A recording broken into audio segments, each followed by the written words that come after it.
Ya, dan ini kalau kita kerjakan nanti badan lebih fit.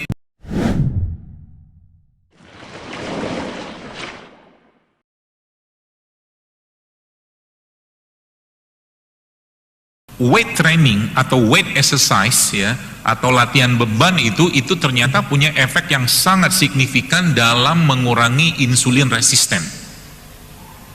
Jadi jangan fokus nurunin berat badan, tapi memperbanyak, mungkin bahasa kita tuh massa otot. Jadi massa lemaknya yang tumpukan gula nggak kepake itu diubah ya, kalau bahasa orang-orang gym itu di cutting, bulking apalah gitu loh. Nah itu tuh diubah supaya apa? Dia supaya punya power di situ, sehingga nanti apa? Insulinnya itu benar-benar bisa bekerja lagi. Itu yang pertama.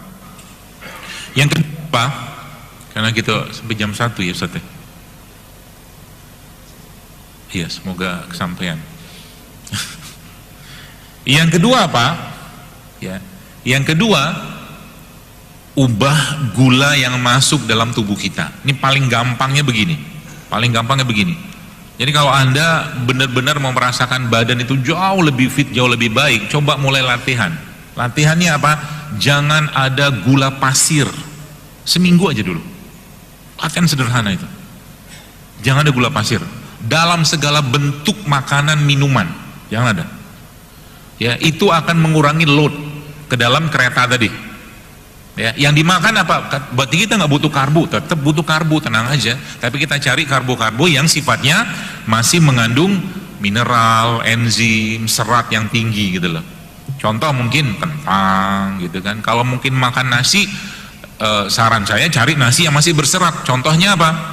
Beras coklat, ya, beras hitam, beras merah. Ya, kalau saya biasanya nggak terlalu suka yang hitam sama merah, nggak enak rasanya. Lebih baik yang coklat. Ada namanya brown rice. Itu biasanya masih, ya, itu yang pertama. Jadi ganti semua karbonya tadi menjadi karbo-karbo yang berserat, karena kunci pada serat. Yang kedua, yang ketiga adalah, ya kalau Anda masih biasanya harus ya, mudah-mudahan tidak sih. Biasanya kalau saya ngasih ini di kajian-kajian masjid, mereka langsung protes. Wah, kami nggak bisa makan kalau nggak makan nasi, nah, gitu kan. Kalau model begini kayaknya udah nggak lagi lah. Mudah-mudahan harapannya. Tapi lihat muka-mukanya masih penuh gula kayaknya. Jadi yang ketiga apa? Yang ketiga, nasinya Anda tambahkan dengan serat. Ya. Apa caranya? Atau mungkin caranya gimana? Ada banyak produk ya, beberapa produk yang isinya itu biji-bijian masuk ke dalam nasinya. Itu akan mengurangi gula yang masuk atau mungkin mengurangi lonjakan gula dalam tubuh kita. Oke? Itu yang sekian. Sekiannya lagi adalah Anda masukkan minyak dalam nasi tadi. Bukan nasi goreng ya. Kan ada minyak tuh. Bukan. Tapi minyak yang sehat. Entah VCO, entah zaitun, campurkan sedikit.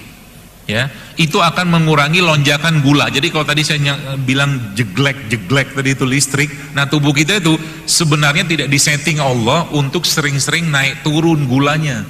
Ketika naiknya ketinggian, terus tiba-tiba dia turun gitu, itu jeglek nanti lama-lama. Adrenalinnya pasti akan kena itu. Ya.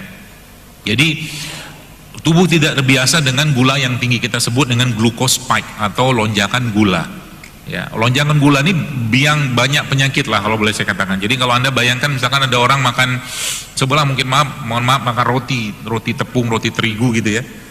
Rotinya sudah karbohidrat tanpa serat juga. Ya. Ini dengan catatan dia merutinkan gitu ya, sering banget makan begituan. Kemudian udah gitu rotinya ada gula lagi. Udah gitu dia minumnya manis lagi, kan komplit tuh. Gulanya pasti naik, naik begitu. Nah ini bikin jeglek listriknya. Ya. Itu apa tuh namanya, caranya, salah satu caranya. Ya, tadi ada biji-bijian kemudian minyak, atau ya yang berikutnya adalah sebelum Anda makan karbo itu, gula-gula itu, Anda makan sayur dulu. Jadi rulesnya kalau kita bicara supaya makanan itu memang tidak menimbulkan lonjakan gula yang tinggi dalam tubuh kita, rulesnya adalah Anda makan sayur dulu. Selanjutnya Anda makan proteinnya dulu, baru terakhir makan karbonya. Agak bingung kan? Tapi biasanya kalau sudah paham beginian, biasanya karbonya nggak banyak. Jadi badannya sudah penuh dengan sayur, serat, dan daging atau protein. Itu coba aja diubah sedikit pola makan. Jadi misalkan Anda makan bubur ayam gitu kan. Bubur ayam itu kan seratnya cukup tinggi ya pada daun seledrinya itu. Betul? Sayangnya daunnya cuman seujung sendok teh. Daun seledrinya itu. Akhirnya saya kemarin nyoba. Saya pengen tahu nih gimana makan bubur ayam sesuai gaya Zaidul Akbar gitu. Karena biasanya bubur ayam tuh nggak jauh-jauh bahasannya nih tim campur, tim pisah kerupuknya. Kan gitu kan? Saya makan kemarin, saya beli kuahnya. Kuahnya kan lumayan, ada kunyitnya segala macam. Bang, banyakin seledrinya bang, saya bilang. Iya, banyakin sama dia, penuh. Setengah piring itu seledri semua. Kemudian saya minta kacang, lumayan protein lah. Gitu kan, minta kacang kedelai segala macam. Ya, kemudian saya cari lagi satenya telur puyuh lumayan lah. Kalau telur biasa juga tidak apa-apa. Ternyata asik, tetap asik. Karena biasanya bubur ayam itu kan saya ngomong makanannya agak-agak susah hati saya. Kayak tadi pagi aja, ya saya ngelihat ada abang-abang bubur ayam. Nanti saya ngomong begini diprotes lagi. Lihat, nah berasnya buburnya masih panas kan, pakainya styrofoam. Di atas styrofoam dikasih apa? Plastik. Gak kuat saya. Akhirnya saya kemarin saya kasih tahu. Zaman dulu saya masih, mungkin bapak ibu pernah mengalami. Ya, kita zaman dulu kalau beli makanan pakai rantang. Buat saya lebih aman. Kemarin saya beli makanan sore gitu kan, cari camilan apalah gitu kan. Saya bawa rantang dari rumah. Ya. Kenapa? Saya tahu nih kalau bawa ini pakai kuah kena plastik habis saya. Terlepas plastik itu mereka katakan food grade lah segala macam, tetap plastik is plastik gitu loh. Ya. Yang biasanya makan bawa pulang gitu kan, bakso lah apa segala macam gitu kan kuah semua tuh kena plastik. Wajar kanker beredar di mana-mana zaman sekarang. Yang kita makan tuh plastik semua. Belum lagi kita bicara logam berat ya. Belum lagi cara logam berat. Misalkan beli gorengan, ada logam beratnya dari soal ujiannya. Paham? Soal ujian. Kan tintanya itu kena itu. Ya seperti belum lagi cerita aluminiumnya, saya kadang-kadang pusing makan apa kita. Ya, begitulah zaman sekarang, fitnahnya luar biasa. Ya makanya coba biasakan itu, ya seperti itu. Nah, itu kaidahnya, ya. Apa tuh mereka katakan carbs come last, dia bilang karbo itu terakhir. Dan mulai sekarang kalau Anda pengen betul-betul berkurang adrenal fatigue-nya, saya cuma kasih 2 rules saja atau 3 lah rulesnya, ya. Pertama apa? Banyakin puasanya, banyakin badannya itu dikurangi gula yang masuk. Ya, contoh kalau ada yang kemarin sempat lihat video saya tentang kopi. Itu langsung apa tuh kalau bahasa TikTok itu? FYP ya Pak. Ya, gara-gara saya ngomong kopi. Kopi memang bagus, saya bilang. Asal kopi yang benar. Ya. Kopi yang benar maksudnya apa? Ya jangan pakai creamer, jangan pakai gula. Kopi benernya saja itu punya antioksidan. Bahkan kalau Anda baca datanya, kopi itu yang bisa menahan rasa lapar. Kopi itu bisa menahan rasa lapar. Ya, dengan catatan memang nggak ada masalah di perut ya. Ya, kalau bahasan lagi itu dia termasuk bahan yang punya efek ke metabolik autofagi namanya. Dia mempertahankan rasa lapar. Ya, seseorang itu nggak perlu banyak makan, gitulah kopi. Ya, seperti itu.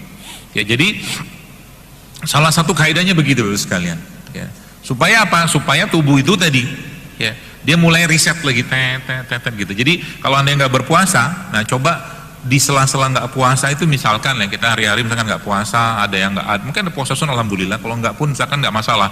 Tapi coba jangan ada masuk gula olahan, itu aja pesannya.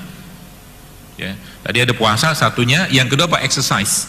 Saya pribadi kalau Anda tahu BMI ya, indeks massa tubuh ya. Indeks massa tubuh itu kan hati-hati dengan indeks massa tubuh menurut saya. Kalau pakai indeks massa tubuh beneran, mungkin kita akan kurus banget. Kurus banget, ya. Tapi lebih baik, boleh dipakai itu boleh. Tapi maksud saya, lebih baik Anda fokusnya ke latihan-latihan yang sifatnya latihan beban. Ya, yang bisa menguatkan massa otot. Ya, nggak usah pakai barbel juga bisa, pakai air galon juga bisa. Apa tuh namanya air botol mineral gitu yang 600 1,5 liter itu gini-gini udah pegel tuh. Tapi gerakannya bener. Ya, atau push up segala macam. Jadi latihannya fokusnya ke weight training. Ya, sehingga badannya itu dia otot itu punya massa gitu loh. Kalau massa ini dapat, ya maka insya Allah pelan-pelan si resistennya insulin ini akan diperbaiki sama dia. Ya, itu. Jadi puasa, exercise, sama satu lagi karbonya dikurangin. Ya, kalau Anda makan karbo, pastikan ada karbo yang sehat. Itu aja. Ya, dan itu kalau Anda kerjakan rutin aja, ada lama kok 3 bulan aja rutin, lihat aja tuh, badannya mulai stabil, balik lagi dia, karena tubuh kita bisa ngeriset sendiri bos sekalian, bisa ngeriset sendiri. Ya, asal asal kita disiplin. Ya, berarti nggak boleh makan yang aneh-aneh lagi yang biasa saya makan.